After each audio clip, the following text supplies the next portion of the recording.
यह कहानी दोबारा लिखी गई है। आज मैं कोल्ड स्किन नामक एक एक्शन सिस्फी हॉरर फिल्म के बारे में बताने जा रहा हूं। बिगाड़ने वाले आगे। सावधान रहें और ध्यान रखें। हम कभी भी उन लोगों से बहुत दूर नहीं होते हैं जिनसे हम नफरत करते हैं।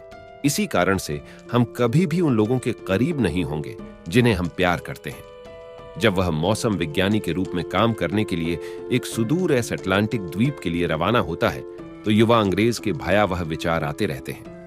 जबकि उसके विचार उसे डूबा रहे थे, कैप्टन एक्सेल उसके पास आया और सिगरेट सुलगाते हुए उसे बताया कि वे लगभग वहां पहुंच चुके हैं। सितंबर 1914 में वे अंततः द्वीप पर पहुंचे, जहां कोई भी उनका स्वागत नहीं करता। उस व्यक्ति को द्वीप पर तैनात एक अन्य मौसम विज्ञानी के स्थान पर भेजा गया था, लेकिन ऐसा लगता है कि किसी का कोई पता नहीं है।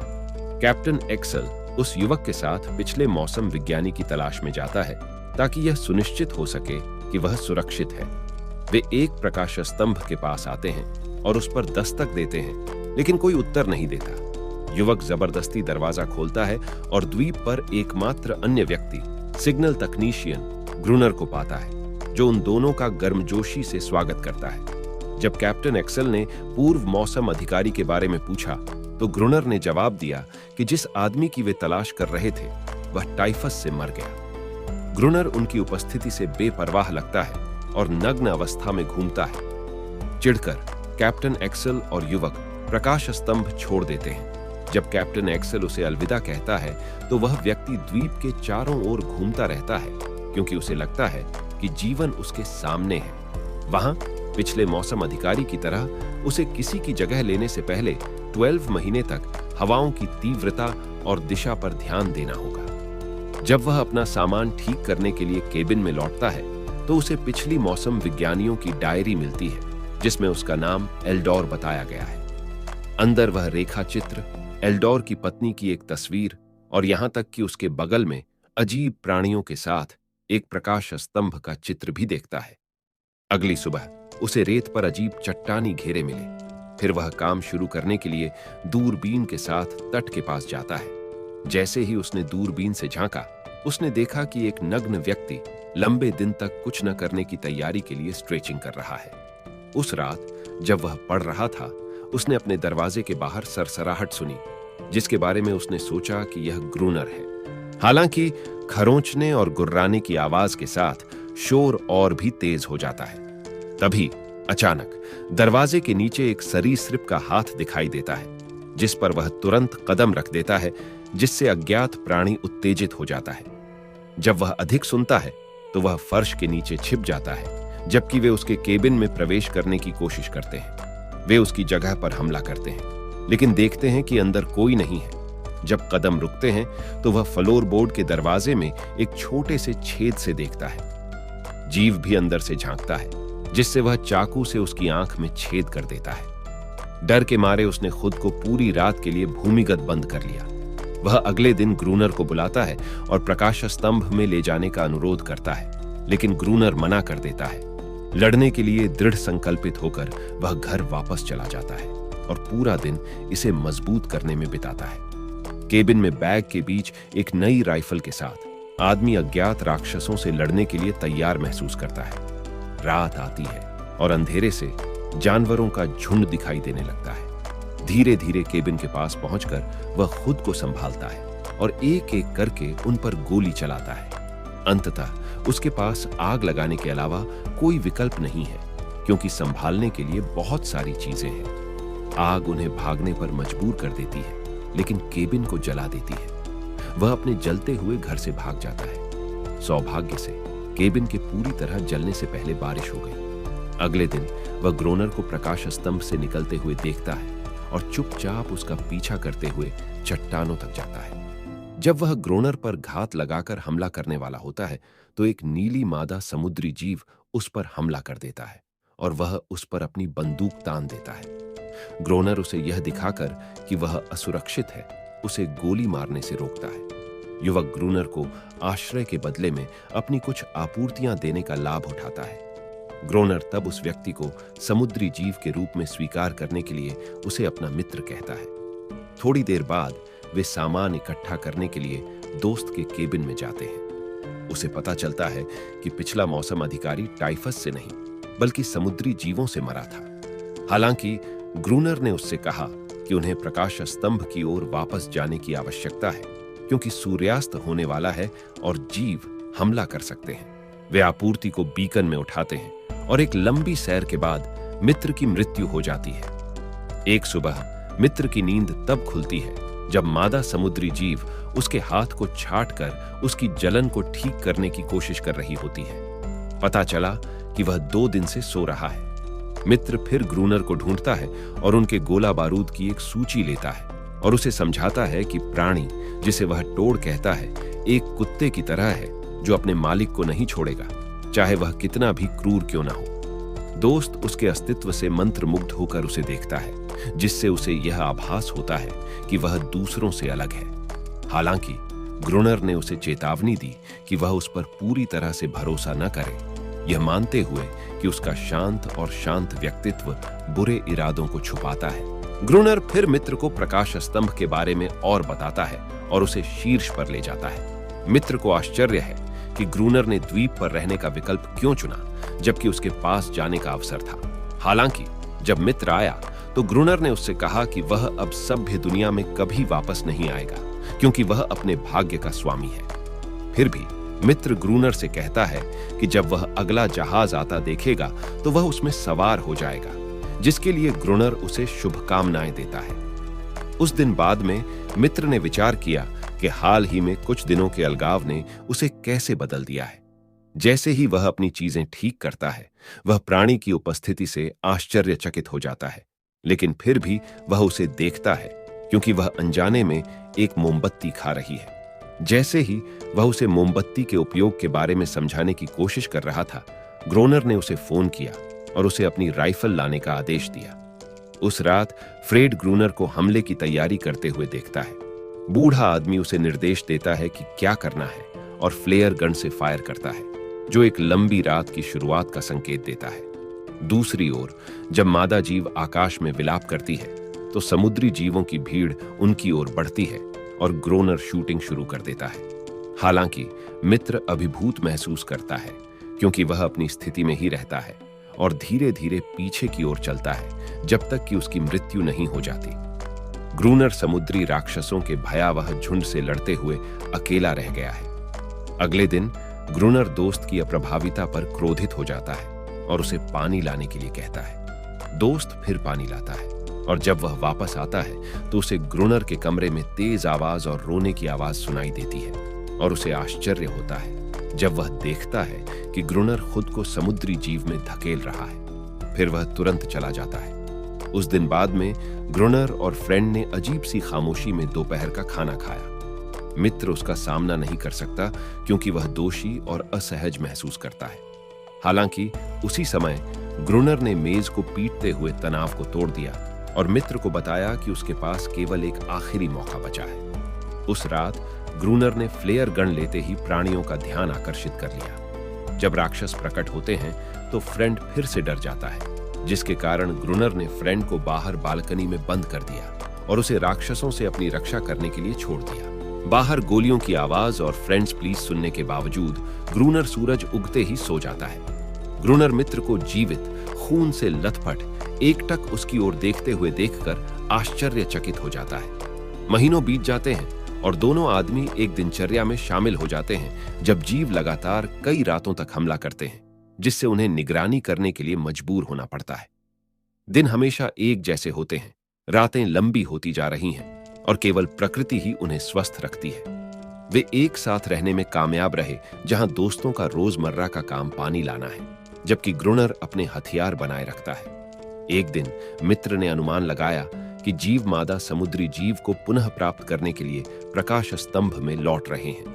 हालांकि उसे अब भी आश्चर्य होता है कि वह अपनी प्रजाति को मारने की अनुमति क्यों देती है और कुछ रातों पर उन पर हमला क्यों नहीं करती। ग्रूनर को इसकी परवाह नहीं है कि जीव क्यों आते हैं और उन सभी को नष्ट करने की योजना बनाता है। बाद में मित्र अपने कुछ सामान को पुनः प्राप्त करने के लिए अपने पुराने फीके केबिन में जाता है, लेकिन उसे पता चलता है कि उसने अपना रूप कैसे बदल लिया है। जैसे ही वह खुद को दर्पण में देखता है, वह अपनी दाढ़ी को ट्रिम करता है, इस उम्मीद में कि उसे अपने पुराने स्वरूप का कुछ एहसास होगा। प्रकाश स्तंभ की ओर वापस जाते समय उसे एक विशाल भेल का कंकाल मिलता है और वह उसका एक टुकड़ा उठा लेता है। फिर भी उस रात कोई हमला नहीं हुआ, जिससे उसे विश्वास हो गया कि लड़ाई के बीच के कानून अक्सर लड़ाई से भी बदतर होते हैं। फिर भी वे अगले हमले की तैयारी के लिए इसका लाभ उठाते हैं। जब मित्र इधर उधर घूमता है तो वह प्राणी को देखता है और पहली बार उसके पास जाता है। जैसे ही वह उसकी ठंडी त्वचा को छूता है, वह उस अजीब प्राणी को पसंद करने लगता है और उसे एक उत्तराधिकारी का नाम देता है, जबकि ग्रुनर उसे एक नौकर और यौन दासी के रूप में अपने उद्देश्यों के लिए उपयोग करता है। एक शाम ग्रुनर मित्र को शतरंज खेलने के लिए आमंत्रित करता है। जैसे ही वे खेलते हैं, युवक समुद्री जीवों के अस्तित्व पर अपनी टिप्पणियों और परिकल्पनाओं को साझा करता है। हालांकि ग्रुनर ने उसे अपना मुंह बंद करने और खेलने के लिए कहा और फ्रेंड से चेकमेट करने का आग्रह किया। ग्रुनर फिर अपनी बंदूक उठाता है और उसे युवक की दिशा की ओर इंगित करता है, क्योंकि उसे अपनी पीठ के पीछे एक प्राणी का आभास होता है। यह पता चला कि समुद्री राक्षस पहले से ही हमले पर है। जैसे जैसे अधिक से अधिक राक्षस आते हैं, वे प्रकाश स्तंभ के ऊंचे बिंदु की ओर भागते हैं। वे अपनी राइफलों से लड़ते हैं, लेकिन अचानक हमला होने के कारण वे अभिभूत हो जाते हैं।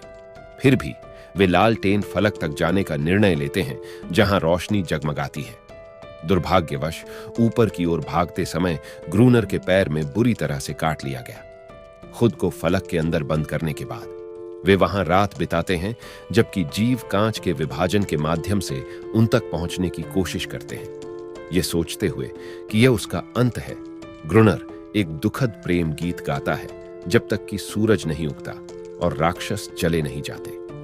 उस सुबह अनारिस ग्रुनर के काटे हुए पैर की देखभाल करती है और घाव में अपनी जीभ डालती है। वे एक और युद्ध से नहीं बच सकते, क्योंकि उस दिन उनके पास आपूर्ति, गोला बारूद और वसीयत खत्म हो रही है। घूमते समय मित्र को दूर से एक जहाज दिखाई देता है। वह तुरंत फ्लेयर गन लेने के लिए अंदर भागता है। नफरत करने वाला कोई न होने के डर से ग्रुनर ने मित्र को रोक लिया, क्योंकि वह गोली चलाने ही वाला था, और उसे जमीन पर पटक दिया। एनेरिस मित्र की रक्षा करने की कोशिश करता है, जिससे ग्रुनर क्रोधित हो जाता है, जिससे वह फ्लेयर गन के साथ बाहर चला जाता है। निराश महसूस करते हुए मित्र ग्रुनर पर चिल्लाता है और उससे कहता है कि वह पीछे छूट जाने और अकेले लड़ने से डरता है। थोड़ी देर बाद फ्रेंड ने एनेरिस के साथ संवाद करने का एक तरीका ढूंढा और उसे एक नाव दिखाई जो उसने हड्डी से बनाई थी, इस उम्मीद में कि वह समझ जाएगी। फिर एनेरिस उसे प्रकाश स्तंभ से दूर किनारे पर एक परित्यक्त नाव की ओर ले जाता है। लाइट हाउस में युवक ग्रुनर को नाव के बारे में बताता है, लेकिन ग्रुनर कहता है कि वह इसके बारे में जानता है। उसने उसे बताया कि एक पुर्तगाली व्यक्ति ने जहाज के मलबे से बचने के लिए इसका इस्तेमाल किया था, लेकिन प्राणियों ने उसे मार डाला। उनका यह भी दावा है कि जहाज के माल में डायनामाइट था, लेकिन उनका मानना है कि उन सभी में पानी भर गया है। इस बीच फ्रेंड वायुमंडलीय डाइविंग सूट के साथ जहाज के मलबे में गोता लगाने में रुचि रखता है, लेकिन ग्रुनर ने इसे अस्वीकार कर दिया और फ्रेंड को बताया कि वह जो प्रस्ताव कर रहा है वह एक आत्मघाती मिशन है। एक दोपहर युवक नाव को काम करने की आशा से रंगता है। फिर उसे दूर से किसी के चिल्लाने की आवाज सुनाई देती है। तभी वह पास में एक उत्तराधिकारिणी को तैरने का आनंद लेते हुए पाता है। जैसे ही वह अपने कपड़े उतारता है, वह धीरे धीरे उसके पास आता है, जैसे कि वह उसे चूमने जा रहा हो। एक दोस्त और एक उत्तराधिकारी से अनजान ग्रुनर प्रकाश स्तंभ में वापस देख रहा है, जबकि दोस्त एक किताब पढ़ रहा है। ग्रुनर ने उसे एक डाइविंग सूट दिया और पूल पर उन्होंने जो किया उसे देखने के बाद उसका मन बदल गया। उसने गुप्त रूप से उम्मीद की कि मित्र ईर्ष्या के कारण इस प्रयास में मर जाएगा। अगले दिन वे नाव का उपयोग करके जहाज के मलबे की ओर निकल पड़े। युवक समझाता है कि जब मित्र पानी के भीतर है तो बातचीत करने का एकमात्र तरीका रस्सी खींचना है, और ग्रुनर से कहता है कि यदि उसे हवा की आपूर्ति की आवश्यकता होगी तो वह रस्सी को 3 बार खींचेगा। फिर वह एक पुराना डाइविंग सूट पहनता है, डायनामाइट ले जाने वाले बक्से की खोज करता है, जबकि ग्रुनर पानी के नीचे नाव से स्ट्रिंग को नियंत्रित करता है। मित्र कंटेनर पाता है और तुरंत उन्हें हुक करता है। कई छोटे बक्सों को जोड़ने के बाद मित्र को अपने सूट में से एक शिशु समुद्री जीव झांकता हुआ दिखाई देता है, जिससे वह गिर जाता है। वह रस्सी खींचता है और घबराने लगता है क्योंकि अधिक जीव उसे घेर लेते हैं। ग्रुनर मित्र को छोड़ने के कगार पर बस रस्सी को देख रहा है। हालांकि जब युवक खुद को सूट से मुक्त करता है और नाव में तैरता है, जहां ग्रुनर तुरंत उसकी मदद करता है। जब वे घर लौटते हैं, वे तुरंत बक्सों की जांच करते हैं और पाते हैं कि अन्य बक्सों में से केवल एक बक्से में विस्फोटक हैं, जो उपयोग के लिए पर्याप्त सूखे हैं। सर्दी आ रहा है। मित्र और ग्रुनर ने उन्हें डराने की उम्मीद में लगाए गए डायनामाइट को विस्फोट करने से पहले प्रकाश स्तंभ में जितना संभव हो उतने प्राणियों को लुभाने की योजना तैयार की। हालांकि उस रात किसी ने हमला नहीं किया। पलक झपकते ही 3 सप्ताह बीत गए और ग्रुनर अधीर हो रहा है। बड़े हमले की प्रतीक्षा करते हुए मित्र ने पाया कि ग्रुनर बाहर ठंड से ठिठुर रहा है और अभी भी इंतजार कर रहा है। प्राणियों के लिए हताशा में मित्र ने उसे अंदर जाने और डेटोनेटर को थोड़ी देर के लिए निष्क्रिय करने के लिए कहा। एक समय फ्रेंड और ग्रुनर दोपहर के भोजन के लिए अनारिस के कैच का इंतजार कर रहे थे। हालांकि जब ग्रुनर को पता चलता है कि वह मछली के बजाय स्टारफिश लाती है, तो वह उसे लात मारता है। साथ ही उसे अपनी योजना के बारे में बताने के लिए दोषी ठहराता है। उन्हें डराने के लिए गुस्साए आदमी ने दोस्तों की शर्ट पकड़ ली और उन्हें बताया कि उनकी नई योजना दरवाजा खुला छोड़ने की है। उन्हें घात लगाने के लिए अंदर फुसलाया। उस रात दोस्त दरवाजा खुला छोड़ देता है।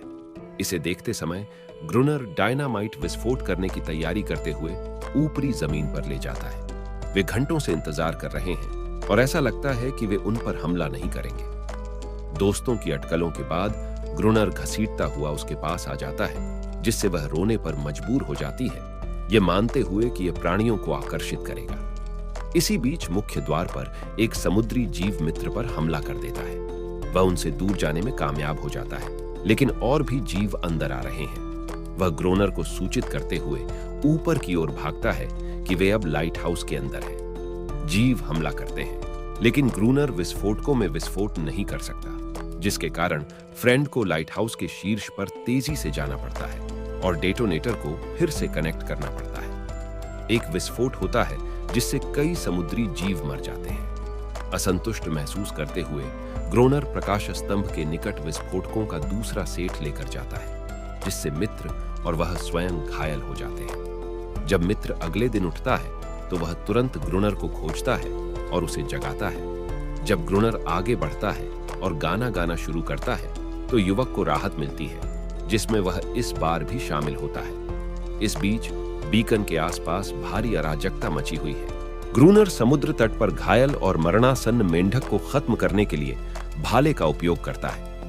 मृत प्राणियों में से एक को हार पहने हुए देखने के बाद फ्रेंड का मानना है कि ग्रुनर द्वारा चित्रित प्रजातियों की तुलना में ये प्रजातियां अधिक सभ्य हैं। ग्रुनर गुस्से में आकर पेंडेंट को पकड़ लेता है और समुद्र में फेंक देता है। उस शाम को जब वे अगले हमले की प्रतीक्षा कर रहे थे, मित्र ने एनेरिस और कई अन्य प्राणियों को अपनी प्रजाति के नुकसान पर शोक मनाते हुए सुना। ग्रुनर उसके पास आता है और बताता है कि उसने वर्षों पहले जाल में फंसी एक बच्ची के रूप में एनेरिस को बचाया था, ये विश्वास करते हुए कि वह उसके जीवन की ऋणी है। एक उत्तराधिकारिणी गायब हो जाती है, लेकिन ग्रुनर ने उसे आश्वासन दिया कि वह हमेशा की तरह रेंग कर वापस आ जाएगी। ऐसा प्रतीत होता है कि मित्र को अपने किए पर पछतावा है, लेकिन ग्रुनर ठंडा रहता है और उसे प्राणी की मृत्यु पर कोई पछतावा नहीं है। एक सुबह मित्र रेत में पत्थरों का चक्कर लगाता है और बचाए जाने की उम्मीद में नक्काशीदार हड्डी को बीच में रखता है। दूसरी ओर ग्रुनर अभी भी जानवरों को डराने के लिए एक विस्फोट की तैयारी कर रहा है, लेकिन उस शाम अभी भी कोई हमला नहीं हुआ है। एक बार जब बूढ़ा व्यक्ति सोते समय दोस्त ग्रुनर की गंदगी ठीक कर रहा था, तो उसे ग्रुनर की एक शादी की तस्वीर मिली, जिसके पीछे प्यार प्यार प्यार लिखा हुआ था। वह पहचानता है कि छवि में महिला वही है जो डायरी में महिला है, ये महसूस करते हुए कि ग्रुनर पूर्व मौसम अधिकारी है और ग्रुनर पूरी तरह से मानवीय करुणा से रहित नहीं है।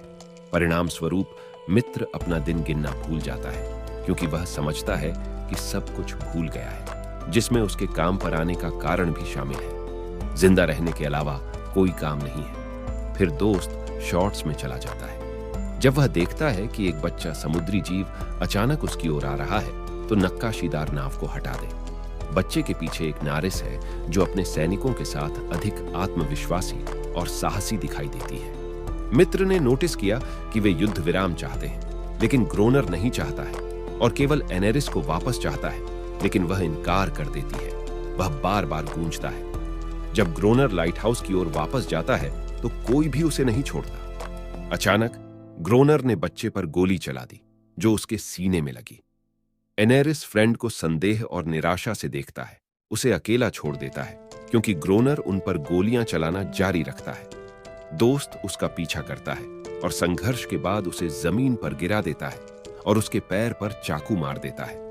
क्रोधित होकर ग्रोनर खड़ा हो जाता है और बढ़त हासिल कर लेता है और कुल्हाड़ी से उसकी हत्या करने की कोशिश करता है, लेकिन दोस्त उसे उसके असली नाम से बुलाता है और उसे बताता है कि वह हत्यारा नहीं है। ग्रोनर रुक जाता है, अपनी कुल्हाड़ी गिरा देता है और प्यार प्यार प्यार बोलता है, मानो मनुष्य को अपना पूर्व स्वरूप पुनः प्राप्त हो जाता है। वह बाहर जाता है और तारों भरी रात को देखता है जहां समुद्री जीव उसका वध कर देते हैं। कुछ महीनों बाद अगला जहाज दोस्तों के प्रतिस्थापन को लाने के लिए आता है। कैप्टन ने गलती से उसे ग्रूनर कह दिया। अस्तित्व की एक चौंकाने वाली स्थिति को देखने पर, जिसे वह ठीक करने की जहमत नहीं उठाता, ग्रूनर फ्रेंड को उसकी जगह लेने की एक अटूट विरासत के साथ छोड़ देता है। युवक यह सोचकर अपनी भूमिका निभाता है कि यही वह टुकड़ा है जिसकी उसे तलाश थी। नई ग्रूनर बालकनी के पास खड़ी है, कई नावों को घूर रही है, जबकि अनारिस समुद्र में भागती है, जहां वह एक नरक से दूसरे नरक में स्वतंत्र रूप से तैरती है। मित्र को मोक्ष एक संसार मिला। जैसा कि हम जानते हैं, युद्ध मानवता के अंत का संकेत होगा, लेकिन यह बदतर होता जा रहा है। उसने एक रहस्यमय अतीत को पीछे छोड़ दिया, केवल उसी चीज को एक द्वीप पर खोजने के लिए जिसे वह शून्यता के माध्यम से शांति की तलाश में भाग रहा था। लेकिन मौन के स्थान पर उसे नरक से त्रस्त एक राक्षस मिला।